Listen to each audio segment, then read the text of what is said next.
I would never have given the money back to them. I would have said, the money is off the table, let's start negotiating. And you know what? I would have won that negotiation. We can't keep making deals like that horrible deal with Iran, where we gave them back $150 billion. The deal with Iran was terrible. We paid $150 billion for a bad deal. This is CNN making a montage of old statements by Donald Trump about Obama's deal with Iran, trying to turn tough negotiations into public embarrassment. On Wednesday, June 17, 2026, this narrative began to fall apart because the recent news itself shows a different scenario. Trump didn't give a blank check to the Iranian regime, didn't send American soldiers to a ground war, and didn't give up military pressure. What exists is a memorandum that hasn't been finalized yet, and a private fund that's conditioned on Iran's behavior. A short window for negotiation, and an open dispute between the America First line and the old group that always pushes Washington into no-win conflicts. CNN tried to sell the idea that Trump was doing something worse than Obama, but ignored a key difference. Obama was remembered for releasing resources and trying to normalize a fragile nuclear deal. Trump now uses military threats, blockades, negotiation, and public pressure to extract concessions without sending American troops into Iran. That's where the montage backfires. The attack that seemed simple ended up exposing the real fight inside the United States. Left-wing media and Democrats are bothered because Trump is looking for a way out without accepting endless war. What did CNN hide? Why did the montage collapse? I'll tell you all about it in a moment. If you like this kind of straightforward, no-nonsense content, consider subscribing because here we have videos like this every day. CNN aired old statements from Trump criticizing Obama's deal and saying he would never return money to Iran. The intention was clear, to create an emotional comparison, as if the new negotiation was a contradiction, but the montage mixed up different things. One thing is to release frozen Iranian money, as happened in the debate about Obama's deal. Another thing is to discuss a private investment fund conditioned on a final agreement, on international inspections, on the neutralization of nuclear material, and on maintaining navigation in the Strait of Hormuz. The reporting from the last few hours showed that the $300 billion fund does not appear as direct compensation. The structure presented involves private capital, Gulf nations, investors from other regions, and sectors such as energy, transportation, logistics, and reconstruction. The fund would only be implemented if there were a final agreement and the conditions were met. This changes the focus of the story.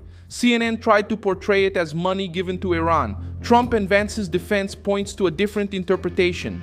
Iran only gets the benefit if it changes its behavior and accepts oversight. Trump also made it clear that the memorandum is not final. During the G7 meeting in France, he stated that the agreement still depends on Iranian behavior and warned that attacks could resume if the regime does not comply with what was agreed. This statement dismantles the idea of surrender. Someone who surrendered doesn't threaten to resume bombings. Someone who surrendered doesn't keep sanctions as a tool of pressure. Someone who surrendered doesn't put their opponent to the test before any real relief. What Trump is doing is keeping Iran between two bad options for the regime itself: accept heavy inspections or face new military pressure. The left tried to use Obama as a moral shield. The Financial Times published a headline about humiliation and comparing Trump's deal to Obama's deal. This is the kind of headline made to feed social media, not to explain the strategic dispute. Obama is brought up as a reference point because the media wants to frame Trump in the same arena where he always attacked the Democrats. Vance stepped into the center of the crisis to defend Trump's position. He stated that Iran would not have access to the $300 billion fund without a complete transformation, including dismantling its military nuclear program and stopping support for allied groups in the Middle East. Vance also emphasized that American money would not go into that account. That's the part that bothers the critics. Their narrative depends on making it seem like Trump opened the United States coffers. Vance's strongest response came when he faced pressure from the neocons.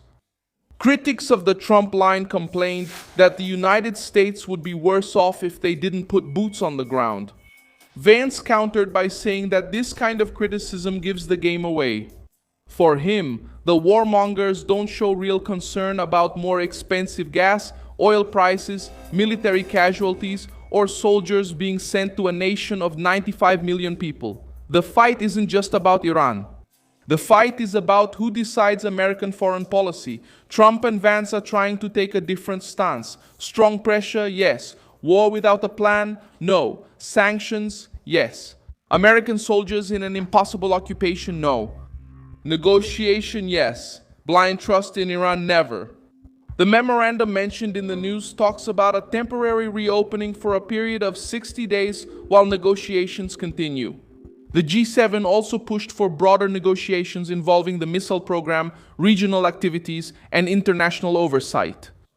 This part helps show that Trump is not alone in an isolated venture. The major nations have understood that just talking about nuclear enrichment doesn't solve everything.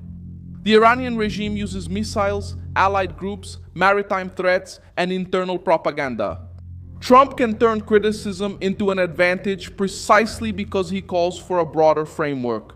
The United States can defend Israel, contain Iran, and at the same time refuse a ground war that would be costly for American families. The historical comparison carries weight. Washington has already seen this script in Iraq and Afghanistan. It starts with strong rhetoric, moves on to promises of a short campaign, and turns into an open-ended mission. Then it becomes a permanent expense, political wear and tear, and families waiting for the soldiers to come home. Trump built part of his strength by saying this cycle needed to end. That's why criticism from the neocons doesn't scare his base. It confirms the reason why so many people voted for Trump. To use American power without turning every crisis into an occupation, every enemy into a long war, and every act of diplomatic pressure into an excuse to send young people to die far from home. CNN tried to reduce everything to a contradiction with his campaign message. They took Trump's statements about Obama, put them next to the news about the $300 billion fund, and sold it as a moral collapse. But real politics can't be captured in a short montage. When all these elements come on screen, the montage falls apart. I'm Milson Alves, an international relations specialist, and my purpose is to keep you well informed with the truth every day. The news links are in the video description. Leave a like on this video, subscribe to the channel, and at the end, check out the comments so you can be even more engaged with the Milson Alves community.